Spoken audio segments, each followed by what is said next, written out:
শ্রী হরিদাস চন্দ্র তরণী দাসের অ্যাডভোকেট হিসেবে আজকে উত্তরা পশ্চিম থানার মামলা নাম্বার 17/7/2026 বিজ্ঞ আদালতে শুনানি করেছি। রাষ্ট্রপক্ষ হরিদাস চন্দ্র তরণী দাসকে মানি লন্ডারিং আইনে একটা মামলা দিয়েছেন। আমরা মানি লন্ডারিং আইনের সংজ্ঞার সাথে এজাহারের কোনো মিল পাইনি।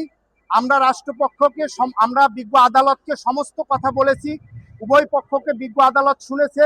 বিজ্ঞ আদালত শুনে জামিনের আবেদন বাতিল করেছে আর রিমান্ডের বিষয়ে নথি পর্যালোচনায় আদেশ দিবেন এই মর্মে আমাদেরকে বলেছেন। আমাদের সাথে অনেক অ্যাডভোকেট ছিলেন, সবাই আমাদের সহযোগিতা করেছেন, সবাইকে ধন্যবাদ।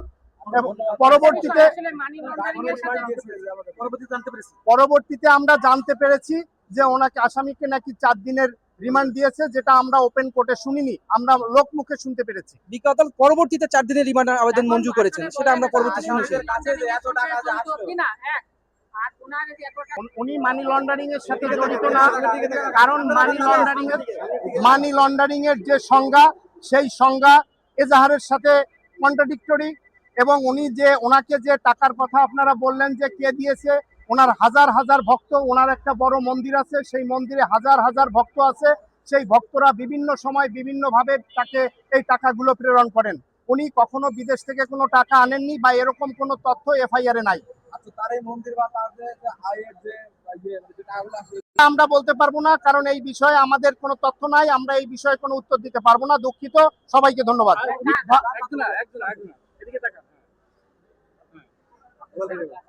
কাঠগড়ায় বলেছেন যে এই মন্দির নির্মাণ করার জন্য বাংলাদেশের অভ্যন্তরীণ অনেক ভক্ত তাকে এই অনুদান স্বরূপ এই টাকা দিয়েছে।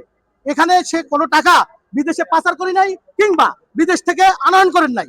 এই মন্দির নির্মাণের জন্য সারা বাংলাদেশের অনেক ধনাঢ্য ব্যক্তি রয়েছেন, অনেক ভক্ত রয়েছেন, তারা এই মন্দির নির্মাণ করার জন্য টাকা দিয়েছেন। এটি উনি আদালতের নিজ মুখে বিজ্ঞ আদালতকে বলেছেন এবং আদালতের ন্যায় বিচার বলছে। ঠিক আছে, আমি উভয় পক্ষের বক্তব্য শুনলাম, আপনার বক্তব্য শুনলাম, আমি নথি পর্যালোচনা করে আপনার এই বিষয়টি নিষ্পত্তি করব। পরবর্তীতে আমরা জানতে পেরেছি যে আসামিকে 4 দিনের রিমান্ড মঞ্জুর করা হয়েছে। তো আমার নাম অ্যাডভোকেট বাসুদেব গুহ।